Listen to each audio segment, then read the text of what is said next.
Hi, nice to see you again. A few days ago, I was asked by a student how I manage autofocus system and focus field to get pin-sharp pictures of flying birds. I think that was an excellent question, so I will show you how I do it. Stay with me. Hi, I'm Mario Kilian. I'm living in central Germany.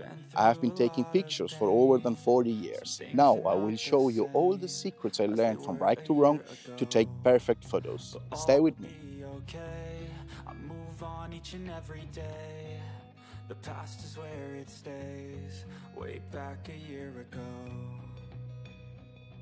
I've changed for the better this time. I thought I would never be fine. The autofocus mode and the focus field area plays for me a major role to get really sharp pictures.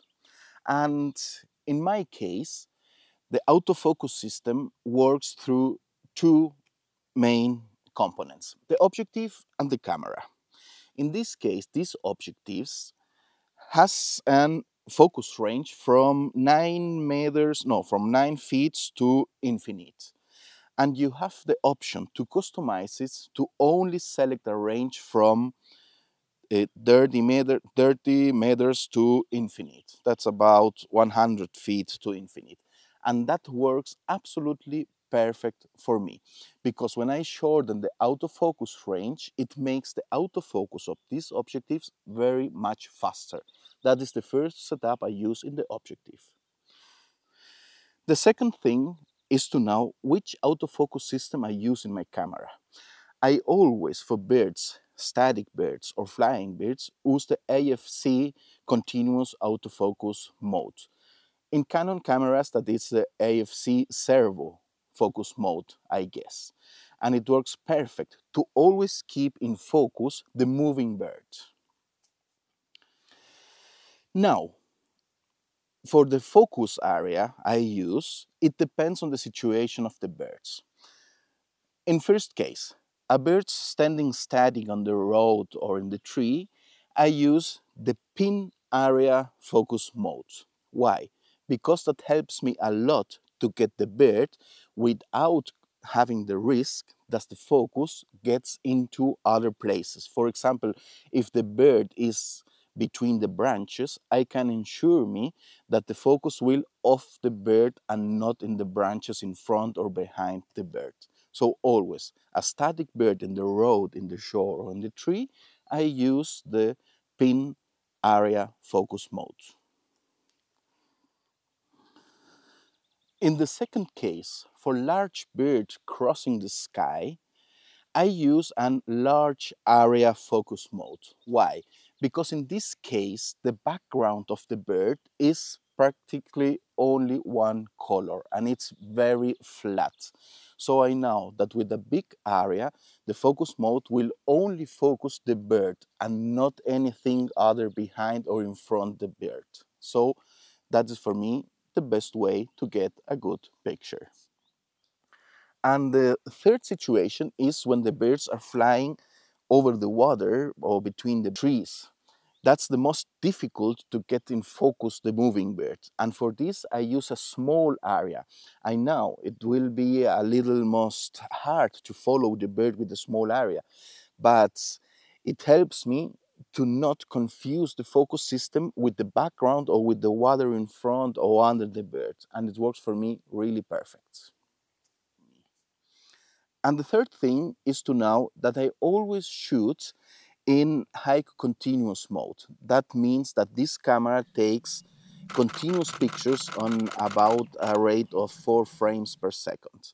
So I know that I can shooting all the way the bird is flying across in front of me.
And so, to sum up, the first setup I do is in the objective to shorten the focus range, not from 3 feet to infinite. I use it from 30 feet to infinite. That fastens the focus modes. Second, the autofocus continuous mode in the camera. So the object is always in focus while it is moving in front of me or to the sides. And the third is to choose the area focus to know in which situation. A standing bird, I use the smallest pin focus area mode. For a bird in the sky with a flat background, I use simply a big focus area. And for the birds flying in front of trees or water, I use a small focus area. It will be the most difficult, but you can follow it with a good technique and get pin sharp pictures. And always remember to have a fast speed in the shutter so you can freeze these moments. I've seen a lot of change, been through a lot of pain. Some things are not the same as they were a year ago. And so, that's all for today. I really hope this video helps you to improve your photos, choosing the right autofocus mode, the correct focus area, and if your objective permits it, to reduce the focus range. If you find this video interesting, maybe you consider to subscribe and give it a like, so others can see this video too. Now, go out and take your best pictures. See you next week in another video. Bye bye. I've seen a lot of change, been through a lot of pain. Some things are not the same as they were a year ago, but all will be okay. I move on each and every day. The past is where